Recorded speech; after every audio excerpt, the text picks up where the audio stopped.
Oh, there you go. That's right on the money. Perfect. All right, we'll get it up there somewhere.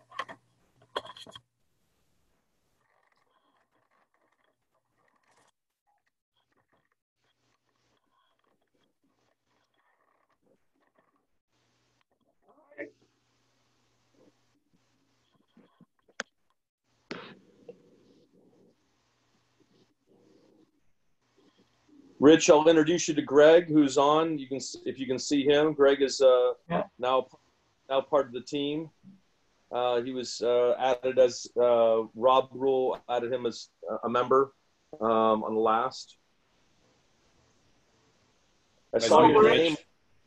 I saw your name in the last meeting, Rich. So I'm not sure if your video just wasn't working, if you were able to hear. My video was, my voice wasn't. Is my voice working out? Yes, it's working beautifully. Okay. How you feel? Good, yeah. How you feeling, Rich? I'm feeling good. Yeah. Okay. I see Emma has joined us. Eric, how are you? Good. How's it going? Eric. Hey, Richard. Hey, Greg. Hey. Your audio is broken up. What's that? Sorry, you're breaking up a little bit. Look, Greg, can you hear me clearly, or is it just Eric's audio? I got you now. I can hear you now. Yeah. Okay.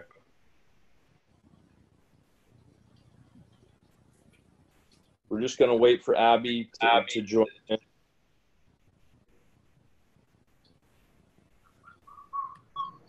I'm here. I am just I'm in the car right now, so I am. Yeah, we're good to go. I think we have a quorum. Okay.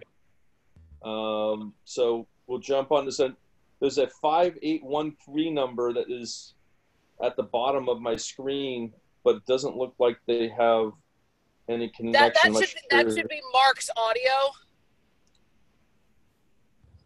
So I believe Mark. Okay, Mark's audio. Okay, good deal. He's been connecting for a while. No worries. I have reviewed the agenda from last time, the minutes. So I'd like to move to open the meeting and approve the minutes from last week. Do I have a second? Second. There we go. So we'll move into the agenda. We really can't move off this agenda, so it's the special meeting. And by the way written bylaws, we can only stick to the agenda that we've written. And we want to stay super focused today on trying to get the bullet points for this about section, describing Waterford, and making sure that by the next meeting, there's something in writing that we can present to Rob and say, this we want to have go on the website. And understanding that we can amend this as we go. So nothing that we decide this week and next week is permanent. We can make adjustments. That makes sense? Yep. Fantastic. Greg, do you want to start? What, approving the minutes from? No, we already approved those, so we're just moving on to the agenda and starting on about section, and giving your bullets of what's wonderful about. Hello. Yep. Hold on one second here. Hey, Ed. Good afternoon. Sorry I'm late. No worries. We just started. We approved minutes. We're just going to start filling out the bullet points for what's great about Waterford. All right. I guess I'll lead off then. I mean, I think it should be a few things, right? One's kind of just pointing to facts, right, and kind of demographic information, and then other ones I think should kind of parlay, assets that the town has to differentiate ourselves versus other locations, right? The data itself could, be an asset within itself for them to assess on their own, but making that information available, I think, would be useful. and be a benefit in its own right. So, I mean, the obvious things, right? Population, footprint, you know, what the town's origins are, right? So a couple things I found, right? It's a lot of agricultural root. A lot of granite was mined here in the past. Kind of interesting, it's coming full circle maybe with this prefab concrete. You know, some of that granite was used in the Statue of Liberty. Medium income, 73,000 about, right, per capita, 1,015. So Abby probably has all that information, may have more accurate information than I was able to find, but finding things of that nature would be, I think, useful to incorporate somehow.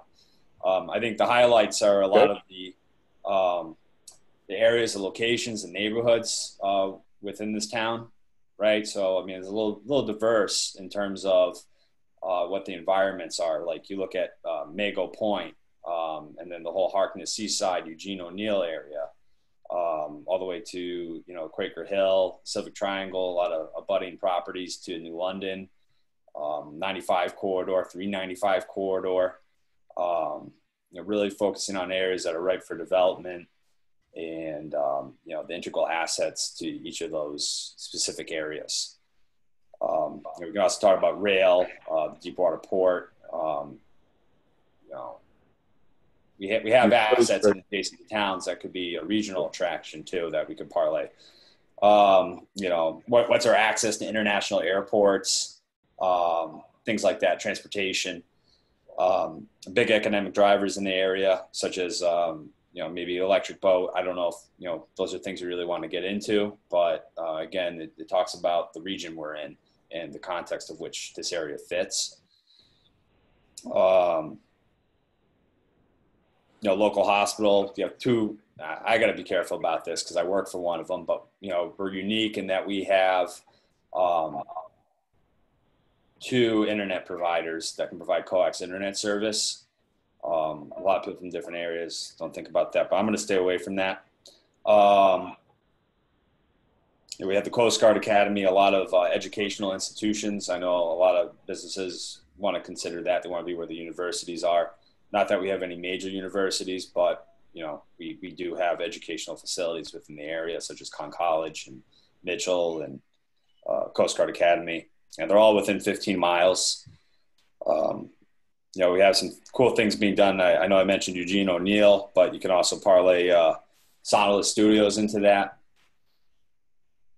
And yeah, I mean, I think that's about it for now, but I think, you know, getting more of that demographic information and making that kind of blend in and how we blend into the region, what the region has to offer, along with our strengths and assets. Okay. Eric? Yeah, I mean, I agree with, you know, all the points that Greg just brought up. I think that there is a lot of this information does live kind of on the site now, but in a very incoherent way, and in some cases not complete way. So I know we've all looked at the page before, but I'm just going to screen share real quick so you guys can know I'm not, because the host has disabled participation to screen sharing. But if you go to the page, you know, there are links on the Economic Development Commission page on the left-hand rail there for Jordan Village, Mago Point District. But like if you click the Mago Point District link, it's an error. It says page not found. If you click the Jordan Village link, it brings you to like a third-party website away from us, which is livingspaces.com, which does have a lot of really good historical information about Jordan Village. But I think just organizing this stuff, you know, based on what we, you know, how we want to formulate it, and kind of putting it all into like a why Waterford, more appealing, all in one spot kind of place for this information to live, seems to be the most glaring thing to me. Because it's not that all this information is missing, it's just all over the place, and some of it is missing, even though it looks like it's there. So kind of consolidating everything into one either page or one spot on the page, even if it's a link to open up to a larger article of, you know, why Waterford, or, you know, however we want to phrase the headline, and you know, make sure we break up our focus into everything that's on the page now so we don't miss anything. And then, like Greg said, adding some of the stuff that is more recent, so might have developed over the past couple of years, so it might not be on there, or is just missing in general, like Eugene O'Neill and some of that other good stuff. But I do think that adding all of that, like even as finalists, personally, I think all of it is good context for people who aren't familiar with the area to kind of show the depth of what goes on around here. And we don't want to seem impartial too. I don't know what you think about this, Kevin. You know, if we're going to name drop certain businesses, I mean, maybe Abby can answer this too. You know, what's the efficacy of that, right? And I kind of look at it as, you know, maybe we just start from scratch, and it certainly doesn't mean we don't recycle some things, but I think it might just be good to understand what we're trying to do, you know, wholly new and just kind of rebuild. You know, I think, you know, going into the video, going into the webpage, a lot of the things that Eric had just mentioned. Well, we will rebuild that whole web page from the standpoint of how it looks. None of us are happy with the links that are there. I think the idea that we talked about in the last meeting was creating, you know, kind of script, a language around all the things that are wonderful, and in that you put the links to all those pieces. So instead of having necessarily quick links on the left side of the page, bury them within the context of the story that we're trying to tell. So as people are, you know, read about beaches and we talk about the beaches, that we have links in there that'll take them directly to those so they can gather more information. So as they are reading that story about what's great about Waterford, and they read something that interests them, they can click on it right there instead of having to go hunt for it throughout the rest of it. But we can talk about organization of the page afterwards. I think the key to this today is really about gathering all the data that we can about what's great about our town, so that I can then hand those bullet points to Eric and say, okay, let's organize this into the life, live, play kind of headings that we talked about, and that way we can you know, kind of tell that story under those four kind of precursors. Yeah, and I you know, I left out education. You know, town invests a lot in education. I tend to think we have a pretty top flight system here, so that's another thing to market. Absolutely. Rich sent me a list of items, and then I'll jump over to Ed, since on my screen, I'm just going as it's set up on the screen. He wrote in that the major businesses in shopping and industrial off 95, 395, Route 1 and 85. We are very easy access from a standpoint of driving for getting business on and off. We're not off the highway, so we're very easy access for a lot of those businesses. Obviously, the East Coast Corridor Railway he talked about in his. Greg, you brought that up as well, as the two airports within an hour of us, which, you know, makes us really advantageous. And he also wrote close to the Coast Guard Academy and Connecticut College. I think those are great attractions to our area. You know, and once the museum is built, if the museum is built, that'll be another attraction for us. That'll make it, you know, a positive, you know, for Waterford. And if I could just inject something real quick too, now you mentioned the museum, they're going to be doing the wind turbine thing, hopefully, right? So that's another economic driver in the region. I probably don't want to forget. Right. So add those to it. Ed, do you have some items? I know you weren't, I think, were you at the last meeting? Yes. Yeah, okay. So, you know, fire away. Well, these guys, Eric and Greg, took all the oxygen out of the room. They covered everything. There's not much. I mean, we're all in agreement that those are the attributes of the town, and we're also in agreement that they need to be presented properly, because it's like it's like a mishmash. If we had a presentation that was excellent, that would help it, and I think that that's what we could work on. But I thought another part of this was going to be what EDC was going to provide, not just what Waterford, you know, I mean, what Waterford has for assets are good, but weren't we talking about what we could do for people coming into town as far as, sorry. hang on, I got somebody adjusting me here. Weren't we talking about what we could offer to people, what the EDC could offer to people? And I thought that was going to be part of this. Unfortunately, because this is a special meeting, we had to switch the meeting from last week to this. We don't have the freedoms that we would normally have in a normal meeting. It has been, our bylaws have been described to me by Abby that we really need to stick to the agenda because it's a special meeting. So we can't really run off of the agenda, and I apologize for not adding it to it that you're talking about, but I'll make sure it's added to the next one so we can make sure we dive more deeply into that. Yeah, but the agenda was the website, and the website would include more than just the attributes of the town, wouldn't it? It would, but I don't understand what you mean. I'm confused. How are Well, we like talking we were about? talking about boot camps, you know, for information for people for you know, bringing a business to town. So more of an EDC specific. Right. Okay. I mean, that's the purpose of it. I mean, not just, I mean, I wouldn't say specific. I would say that at least 50% the attributes of the town and 50% what the EDC is about. You know, I mean, that's what we are. Okay. Well, again, we were just trying to get the page for about written so we could get it done, the bullet points done today, so that it gives Erica the next month to put this into a written document so that we could actually get this on next month. I think Rich will be happy with what we come up with. I've got a lot more I'm going to add to it, but let's do this and then we can add those after that. Is that okay? Sure, it's a living document, right? Absolutely. All right, so other things that I came up with, I talked to a few people in the town. I started Carrie at Park and Rec, since she's been here, a part of the town for 40-something years. One of the things that I always loved was the summer concert series that takes place down at Waterford Beach.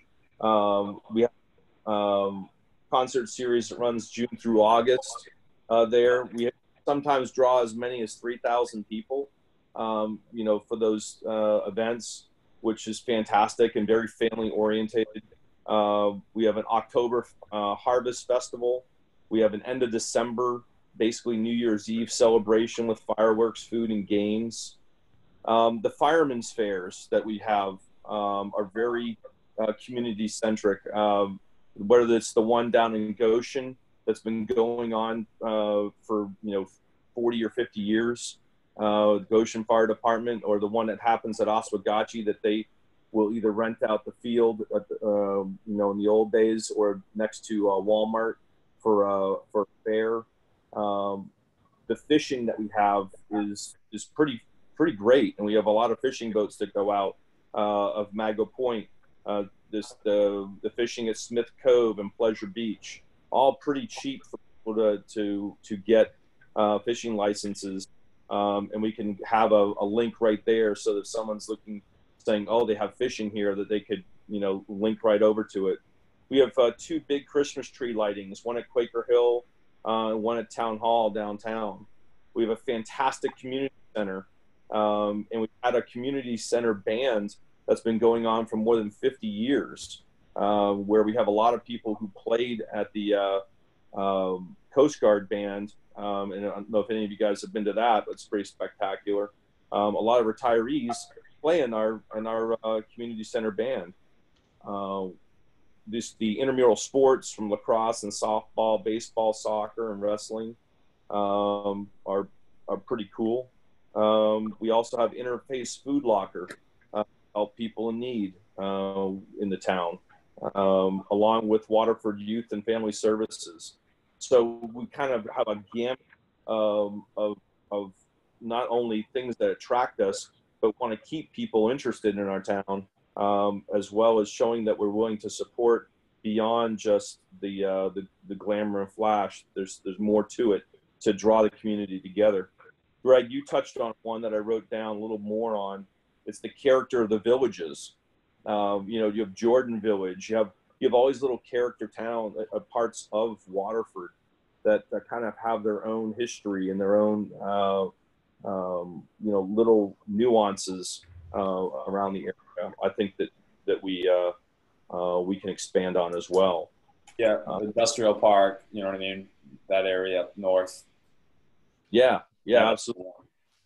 Yeah, even when you go up to Quaker Hill, there's a lot of character in those neighborhoods up there as well. Not a lot of room for commercial development, though.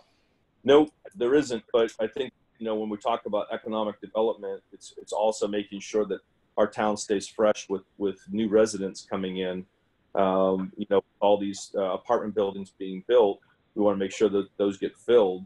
We keep people around, and maybe they transition from apartments to housing down the road, and are here full time with us and part of the base as they transition from apartment. Diversity in terms of areas you could live in, right? And what the atmosphere feels like, you know what I mean? Yeah, absolutely. That old riverfront Quaker Hill thing going on, right? Or more in the woods as you go up to like Huntsbrook Farm towards the Montville town line. And then you also have,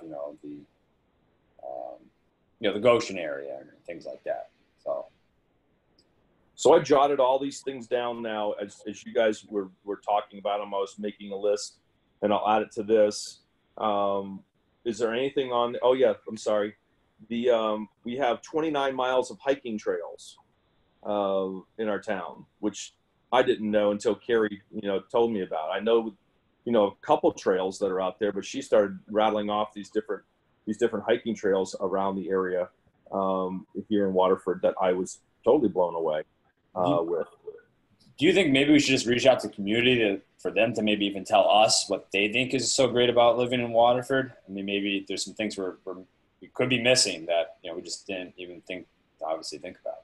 Well, that's what I did. I reached out to 3 or 4 different people that have been a part of the town for 40 years or more, and was asking them about it. The head of Park and Rec is Carrie. I've touched base with a couple of friends that have been a part of the community for 40 years as well, asking them about the changes in the characters, and that's where I got this list compiled from. Yep. Yeah, I mean, that's great. I mean, I think even to expand on that, we had talked, in addition to a website, maybe some kind of social media presence. So maybe, under that banner, we go on the Waterford Community Forum or whatever, and to say, hey, what do you like about Waterford? Why is Waterford a great place to live and to grow or whatever, and see what people in the community like about it, why they're here. I'm sure there might be some negative things written, but that's all right. Can I get a question? Go ahead, Ed. It seems to me that this discussion is a very residential-oriented discussion. I mean, it's great that we have all these attributes and hiking trails and fishing. It's wonderful, but I don't know that that's what's going to promote economic development. I mean, it will fill apartments and it will fill houses, but right now we have an inventory shortage, and I mean, apartments are like drying up everywhere. People are coming here from New York and other places and getting the heck out of the city, and we're running out of inventory for apartments. And I think that our focus is economic development, and we have a huge problem with empty stores. I mean, people are going out of business. When this thing comes over, you're going to see half of those restaurants on Bank Street gone. There are empty units all over the place, and empty land that Rich has been talking about for the longest time. And, I think that that's going to bring more tax revenue into the town than I don't know how we got on this attribute in town. Because Rob Rule asked me to rewrite the About section on the header page of the Waterford website. Right. We then, group sat in front, and I put the website up on the wall, and we all said we needed to, at least the people that were attending, that we needed to rewrite that so we had a better splash page that talked about the advantages of the town.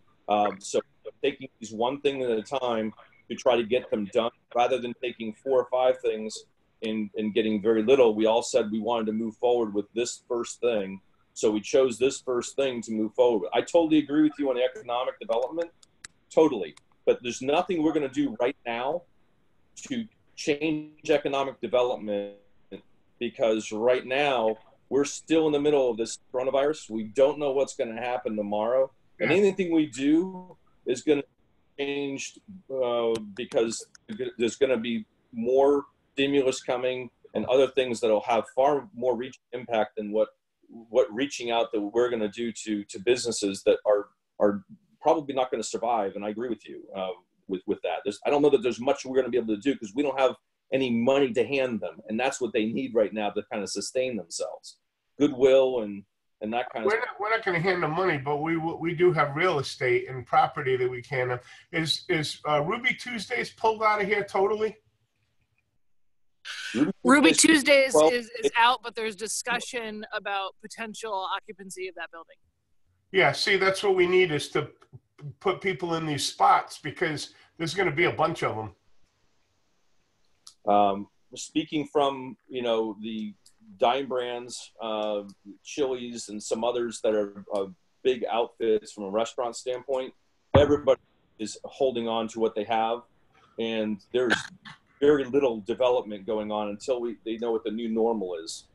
Building a new business right now or taking over an existing location is the last thing any business is going to do right now until they know what the new normal is going to be. But I think it's something we have to think about what we can do once that time comes. But the whole idea behind today wasn't really about economic development, is that the Economic Development Commission does control that website and the about piece. So we're fulfilling that one role that we have and trying to rewrite that so that that page and that website has pertinent information, that it has things that are included, because right now none of these things that we just talked about today are included on it, which is why we were trying to build this list. And Rob asked me in our meeting 2 months ago, he and I, to please, rewrite this. So that's what this was about. It's not specifically about economic development. It's really about the town, and that's part of what our mission is.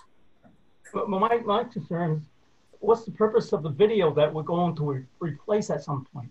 That would encompass a lot of things that you were talking about with a presentation that people could see in the video. Absolutely. I think everybody learns things differently. Some people like to read, some people like to look at videos. But the whole idea is that if it's in the written text, we can bury links into the texts that will help connect people more seamlessly and make it a little more intuitive. The video itself is going to show them pictures. You're not really going to have links within the video that's going to take you to where you want to go. So it depends on how someone wants to use it. But if we have that all done on that front page over the next couple months, that we're going to have a splash page that's going to be a lot more user friendly and intuitive for people who go to it. Right now, it's not. Plus, I see that kind of almost being the script we use when we do get to the video stage, so everything's cohesive. Absolutely. I think it's about setting the scenery, right? If you're a small business owner, a prospective small business owner, and it means setting up shop somewhere, and you have to consider the place you're going to raise a family, the place you're going to live, where you're going to go grocery shopping, what you're going to do. I think that kind of factors in terms of employee welfare and what does the area have to offer. So some of those components, I understand they're not necessarily like industrial drivers, and we definitely want those too. But I think we want to also sell it as a nice place to live, which is another reason to bring your business here. I do agree that these are the building blocks, and we're putting those together right now. One piece of it. It's not the whole kit and kibosh, right? So just one piece. Going back to what Ed was talking about, at some point, this virus is going to be over. And as Ed, was thinking, is we have to put our plans in place now to be up front when things open up again, or ready to open up again. And we're talking about maybe 3-4 months. It's going to take that much time to just get anything done. Well, Rich, I think that it would be great if we had a roadmap of knowing what that looked like. I know personally with my business, I have absolutely no idea what that looks like. Is that right? We just had the state of Pennsylvania contract back from businesses that were open to 50% occupancy back to 25.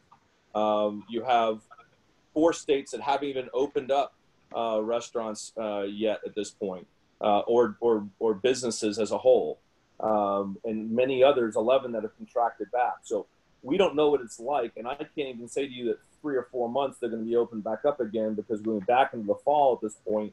We don't have any type of way of securing an injection to keep people safe from this COVID. And I think that it's going to ramp back up again. It's the fear that everybody has. So I think 3 or 4 months is in my opinion, a dream at this point.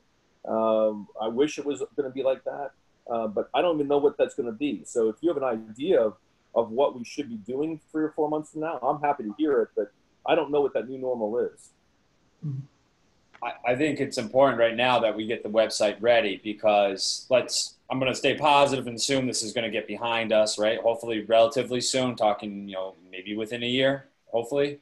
When it does clear and everybody has confidence, right, has the economic confidence to go make decisions, spend money. I think a lot of businesses right now, they want to stay capital rich to survive things. When this is over, they're going to want to spend and grow, right? And when that comes, I think we want to be positioned to reap the benefit of that. So I think getting the website down, right, having all the information there and getting this piece done and being prepared for when that moment does arise, will put us in a great competitive position. And another thing I haven't done yet, but I think we should look at is what are other EDCs doing in other municipalities throughout the country in terms of the webpage design. What points do they think are relevant to place there? I know Windsor Lock seems to have a lot of success with this, so maybe that should be somebody to maybe get some cues from. Yeah, if you want to look at a webpage that looks really good, and they spent a ton of money on it, and that's Groton. They have a web page, and theirs is really, really well done. They spend some coin on it to make it look great. I don't know what bang for the buck they get, but it's not a detraction, that's for sure. Yeah, well, just take the best of everything we can find and just yeah. Abby, you got some thoughts with that?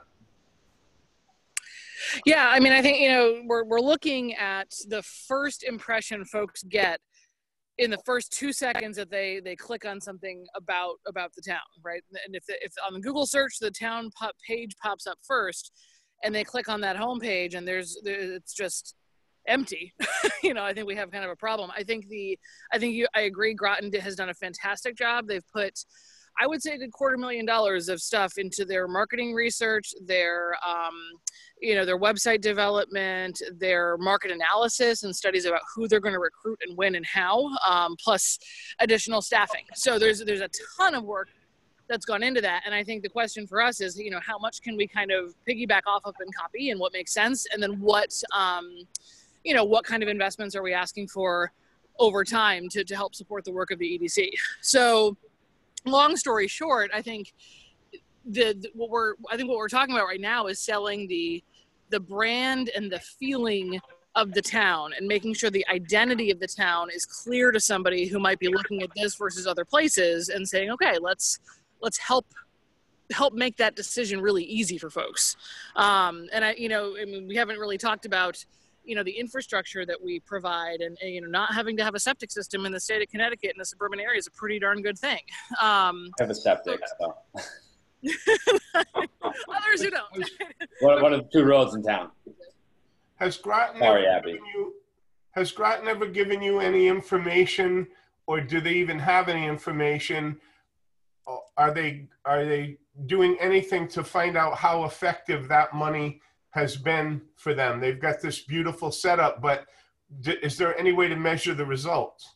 So they do some tracking. John Reiner does do some. And then before Jason Vincent left Stonington, he and I were talking, and he were sharing back and forth the development of a spreadsheet that I think everybody in the region was going to start looking at some version of that to say, okay, let's look at the timing of our investments in EDC stuff and some of the stuff that we are, what is the date that a new website hit or a new campaign to attract a particular kind of business hit, and then start tracking over time the types of developments that come and the amount of tax revenue that they generate. Because, I think one of the things that I'll be working on in the next few weeks is, even just over the last 5 to 10 years, how much revenue has been generated at what points, and then can we start to correlate how we have been doing business with some of that income. So those efforts are in place, but they're not up and running yet. Mm-hmm. So we're actively working on those tracking metrics then? Yep, and so what we're going to do is use what Jason started in Stonington and brought back to Norwich, and then I think we need to tweak it for Waterford. So the next conversation will be with this group to say, okay, how can we, are these metrics the ones that are going to make the most sense for us? I wonder, Abby, going after some of these metrics, I think some of the things I was talking about is like what things are a lot of the people that are prospecting this town looking at? Like what numbers are they looking at from planning? Median capital income, stuff like that. Like what matters to these people? Like what are they asking you guys? Well, exactly. I mean, we're talking about, and Kevin, we're talking road counts. What's your traffic? What's your Right. area income? What are your demographics? All of that information is fairly straightforward to get. I think we can package it in a prettier way. But every year the state puts out, the cut sheets on the towns that make it really, this stuff is really simple to get. I think it's our job to sell it. Mm-hmm. Yeah, I think a lot of those too, from a business standpoint, and I think Ed can chime in here, that comes through the MIS listings, and that stuff, most realtors have that information handy. And so if a business is looking for it, because every business is going to be different, right? Their demographics is going to be different. What they're looking for median income is going to be different. So, those MIS listings are going to have a lot of that information.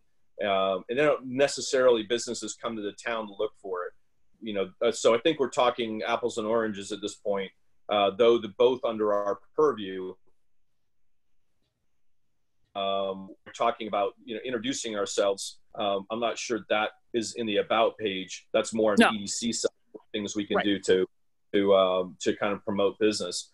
But to answer Ed's question, Ed, we don't have a metrics yet that works. So we don't know if what we've done has value yet, or what Groton has done has value yet. But hopefully in the near future we will.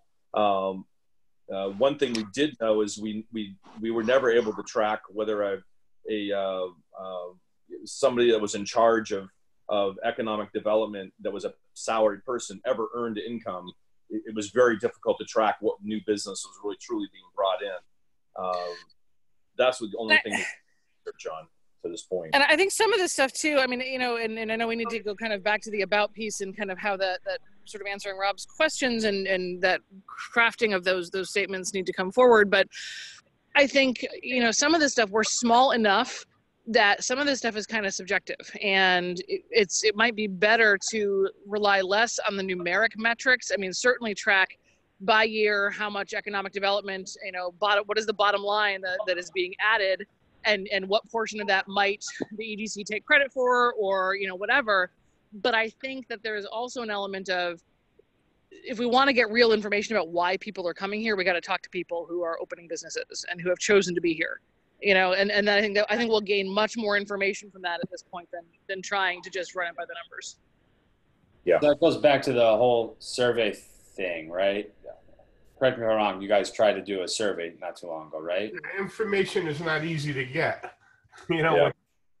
That's the problem. I'm painfully aware in my profession. Groton, and obviously they have a huge budget for this stuff. It looks like they used an agency called Golden Shovel out of Minnesota.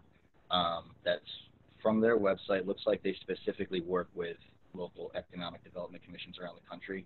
That's all they do. And they have a lot of tracking capabilities here and different ways to deliver metrics. I got to imagine if they built the website with them, that this agency is also probably helping provide some of that ancillary stuff that might be harder to get a snapshot of. Yeah, and I think it's really just a matter of how much we want to pay for information, or how much do we want to start off by getting some anecdotal feedback from folks, track the information we already have, and then build a case to spend money and ask for something of the RTM, as if there's a capital expenditure for promoting this kind of work. I think there's an argument to be made, but I think that we have to put the work in to make it. So I guess maybe we, along with the about on the the website and revamping that, in a correlation to that, do we do social media things where maybe we can just, I don't know, try to share them and get inputs? I know it's not finite data that you can verify, but at least maybe you should give us some indicators. I don't know if that's appropriate. What do you think? Well, no, Greg, I think that's great, and I think I know where you're going with this, but you can correct me. One of the things that I think we should be doing very soon as we do this video from this list that we've kind of created is have that social media post where every month we meet, that each person is going to bring something different that we can post on social media, so that we have it be fresh. The problem with social media is, and Eric, illustrated this very early on, is that if we don't have something that's posted new frequently, that it gets stale very quickly, and you're irrelevant very quickly. So, who's going to manage that content? So that's going to probably fall on us from an EDC standpoint. At least come with some things that are happening, so that we can make some posts that are relevant to our town within the month and structure that we're working. Is that what you were kind of leaning toward? Yeah, I mean, it's the way to do community outreach.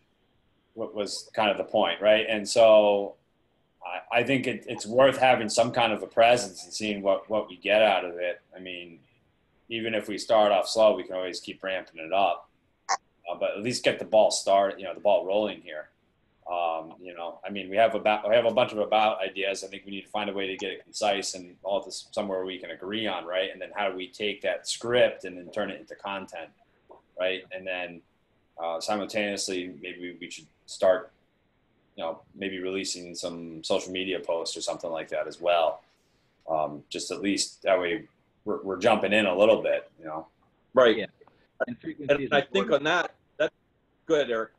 I was going to say frequency is important, but we definitely don't need to go crazy either. I mean, if at each meeting we could come up with 5 posts for the next month that we want to do, I'll do it and I'll schedule them, and that's not going to be anything crazy. And of course, we can always post stuff on the fly as stuff comes up.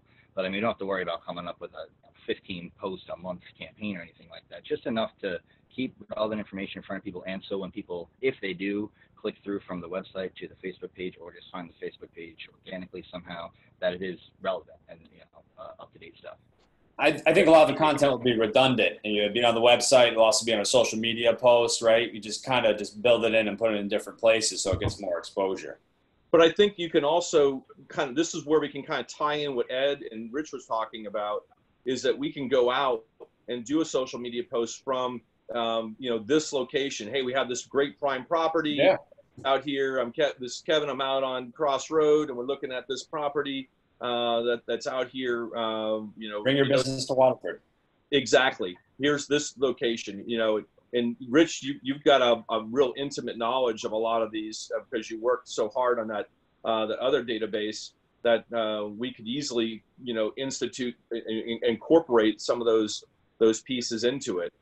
Ed, you were talking about how we can be a part of the EDC, and maybe we do a social media post from Tractor Supply, or the the new businesses that come in, and have just a quick quib in front of those businesses to give not only a little exposure, but things that we can be doing to help assist them. So it's not just a piece of paper that we're handing them in a welcome letter, but it's also that kind of ongoing support, which is what we intended to do. So I think the social media post could be much more about the EDC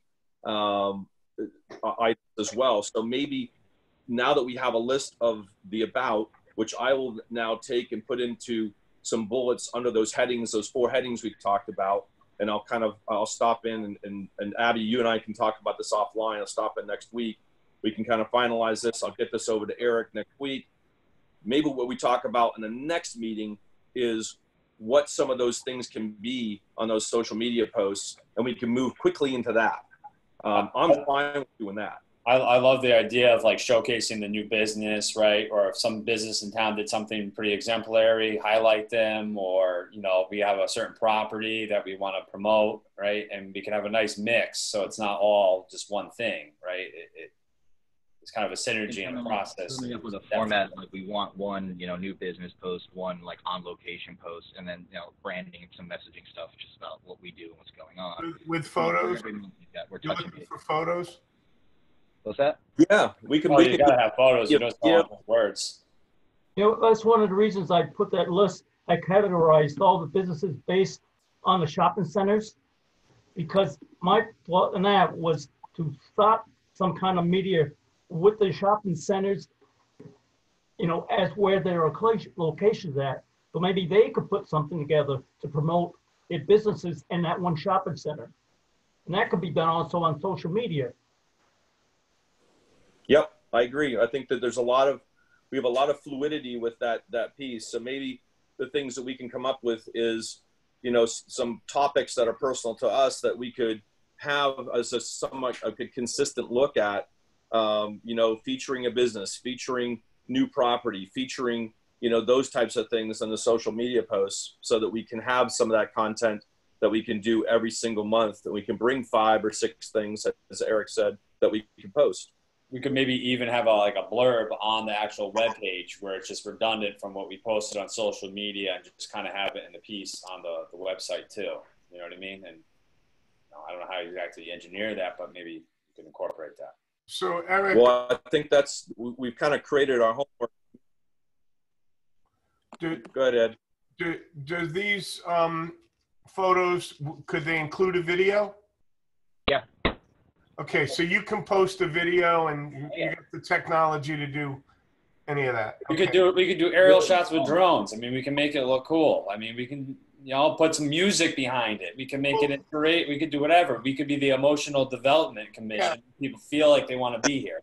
I don't know how much time we have, but I do run into situations where, like the other day, I was out at a development in Waterford where they've had a successful development. They're beginning to rent their units, and people are coming in, and we're involved in it. And now they want to acquire more land and expand. And I know that the guy would love to have this showcased, because it gets him out there with available units. It gets him out there with a success story in Waterford. It's a good thing for us, but how long would this be up? You know, I mean, it takes time to do these things, and I know that you want to refresh constantly, but I mean, if you did have something like this, what would it be up, 7 days? And no, it's not. It's up forever. So the new content just will push it further and further down. But someone will be able to find that post a year from now if they want. Okay, so yeah, we could share it a year from now if we wanted to re-highlight it. Whatever. You don't get old by just keeping new things on the top. And sometimes, like Throwback Thursday, sometimes people will repost something they posted years ago, like just kind of to be like, oh my gosh, look at this! I can't believe I was doing this. Right. So hey, I can go out with my phone to this place, to this, you know, to the complex, meet the owner, and take a video of the phone, and we can post it that day. Yep. It takes post it right in the parking lot. And they'll share it, you know, they'll put it on their social media. It'll get traction that way too. So that's great. Okay. So it's not going to be hard for us to do.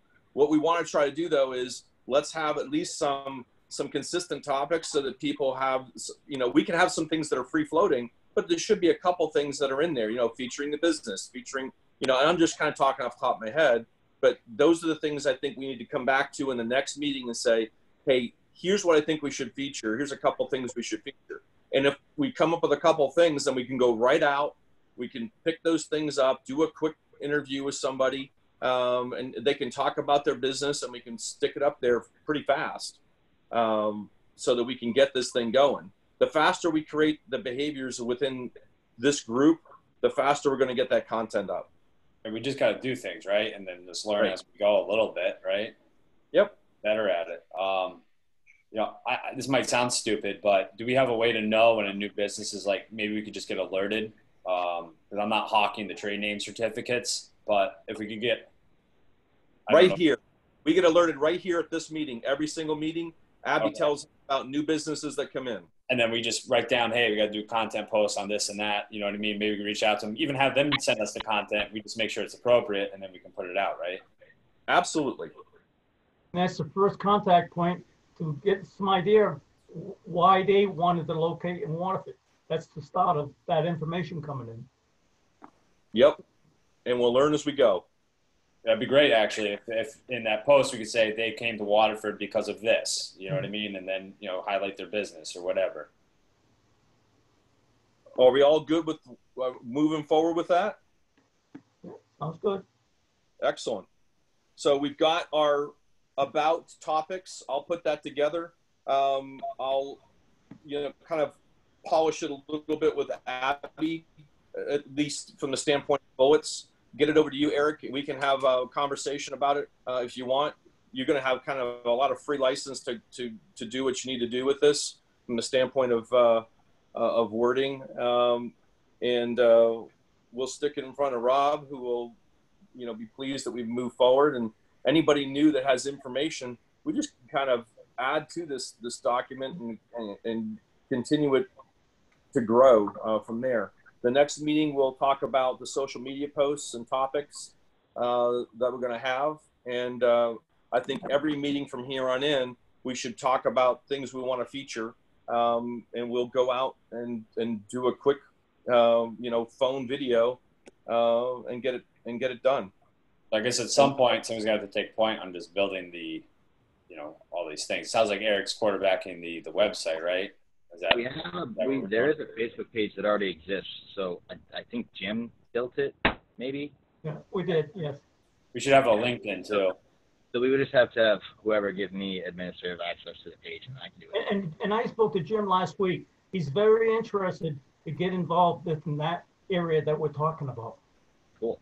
Well, Jim's already said he wants to handle that for us. So if we create the content, we can send it over to him. He'll post it on the Facebook page, and we can then have connecting links then on our page there at Waterford for the EDC, so that there's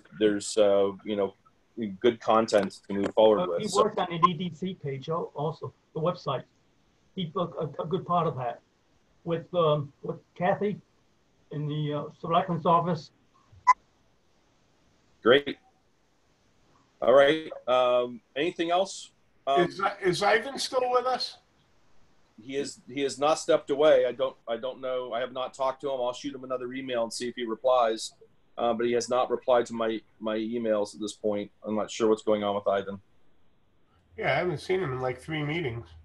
And Stephanie, we haven't seen in 2. This is the second one. We haven't seen Stephanie. She sent an email this week saying that she wouldn't attend. Okay. Yeah. I'm on vacation, so I missed that.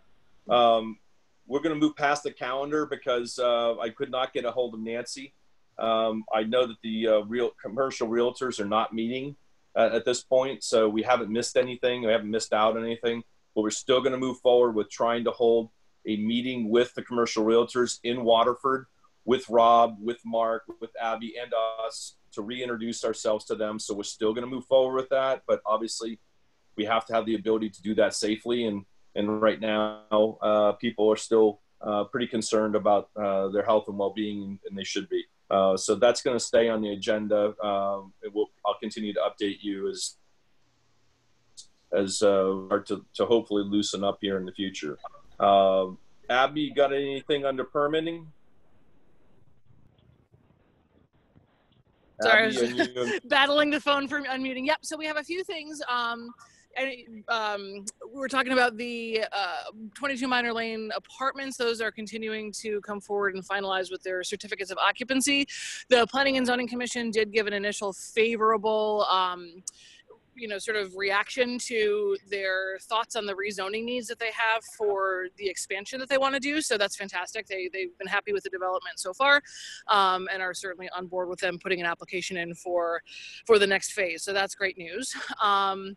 We continue to go forward with the FabCon proposal. We're expecting applications in for that very soon for both inland wetlands and planning and zoning. So that will be probably a series of, I would imagine, pretty well attended public hearings and an opportunity for the EDC to weigh in there.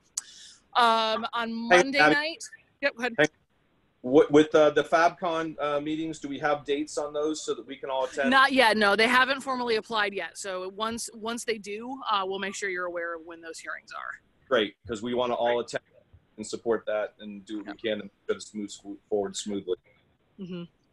So there's that. On Monday, also, the Planning and Zoning Commission approved a special permit for agritourism activities on Colchester Road. So this is, folks, it's commonly referred to as the wedding barn, but it's a sort of a first permitting opportunity for them to be able to move forward with the potential for building permits and septic and all that kind of stuff, to move forward with things that range from kind of pick your own types of things through to events. So that has gone through. and they still have, you know, a series of other permitting elements to contend with, but that's on, you know, one more piece that's kind of gone in their favor. Any showstoppers? So that went through. There. Say that again, I'm sorry. Any showstoppers that we can help with that process, or are they going to get through, you think? Yeah, do they have toilets? Well, they were approved for, so Ledgely Health District had issued a conditional approval for a septic system at the property. And so there are things that they still have to do to get that system to be compliant. But they do have the indication that they would be approved for the septic. The building element, there's going to be, and we've been very clear with this with the applicant too, there are challenges. You know, certainly there's compliance issues, and changing the use of a structure partway through is sometimes challenging in terms of code compliance, to take something that was meant for agricultural use and turn it into something meant for assembly. But you know, we're here to help. So I think that's really the message. And you know, I think it's certainly not going to be a simple task, because there's so much code to get through. But you know, as soon as they come forward with applications, we'll be right on them. Great. Anything else? Yep. So there was also some modifications made to one of our properties on the corner of Foster and Crossroads, where the gym is, and Jim Ray's property there. That is was just expanded to enable some vehicle repairs for shipments. So sort of an auxiliary space for them to actually do in, you know, some of the repair work that they can't do at their current facility. So trying to take current businesses and allow them to expand and keep their operations in Waterford. So that'll happen Monday night. What company? Shipments Fire. Shipments Fire. Okay. Just to add to that, that same property, there was also an approval that same night for Arkwright, which is a electronic and robotic manufacturing facility. So they were also approved that same night in a new warehouse building that's being constructed on site. Where's that at? Waterford Fitness behind there. Air gas. Yeah, that's at 70 Foster Road as well. At the end of the road, the last warehouse on your left. Right, there's a newer building there, and then I don't know, it's like a dirt road or something, right? Yes. That's what happened. Yeah. Excellent. With that, we're at the end of the road. What's the plans for extending that road further for more development? Are we at the point of environmental issues? Could be a combination of that and ownership issues as well. We don't own the road all the way into the woods there. That's at some point the right of way stops, and that becomes a private right of way and private property as well. So there's no plans to extend Foster any farther than what it is now.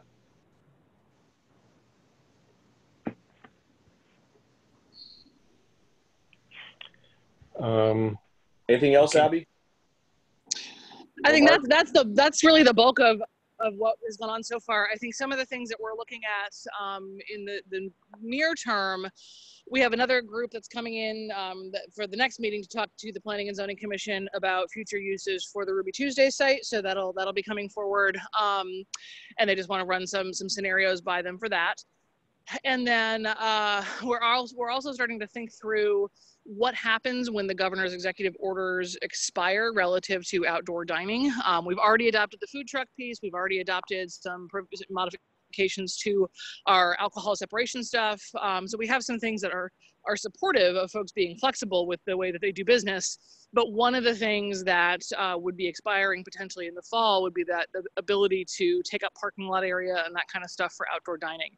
So we're going to talk to folks, you know, at Filomena's, and we're going to talk to folks around town and see what the interest is in continuing those operations if they feel like they need to, and it's working for their businesses, at least through the end of this season into October, November, if the executive orders don't continue.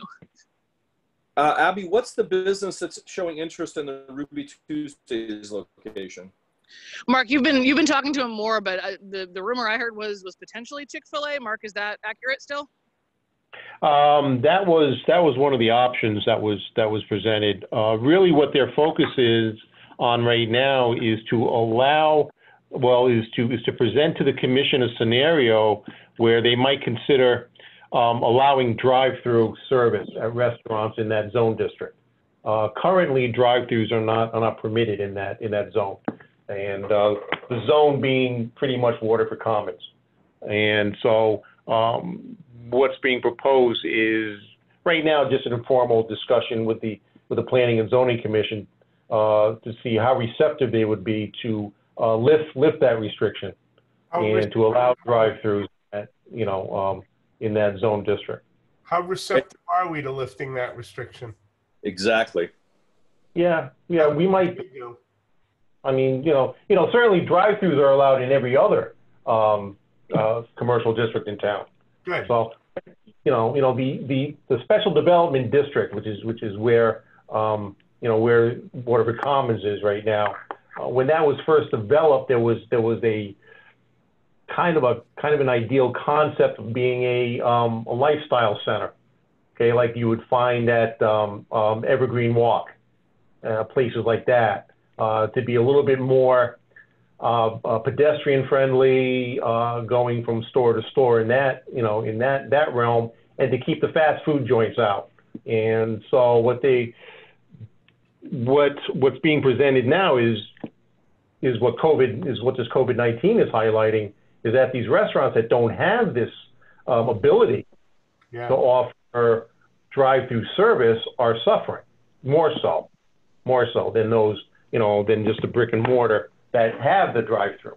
Right. So there's some discussion in that. So Mark, when is the Planning Commission meeting for this, and is that going to be public? It's going to be presented to the commission at the next meeting. It's an informal conversation with the commission, so it's not an application. It's just a presentation between the person or the entity that's interested in lifting that restriction, and see what the commission will gauge towards that. When is that? That is the 27th, I believe, the next P&Z meeting. And what time? At 5 or 6? It's at, I think, Abby, we still set it for 6:30. I think the commissioners wanted to go back to evening meetings, so it'll be at 6:30. Yeah. And that's town hall? Yes, No, that'll be probably a Zoom meeting. It's a Zoom meeting.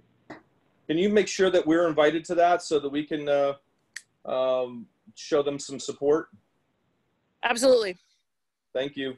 Mark, one more question on that.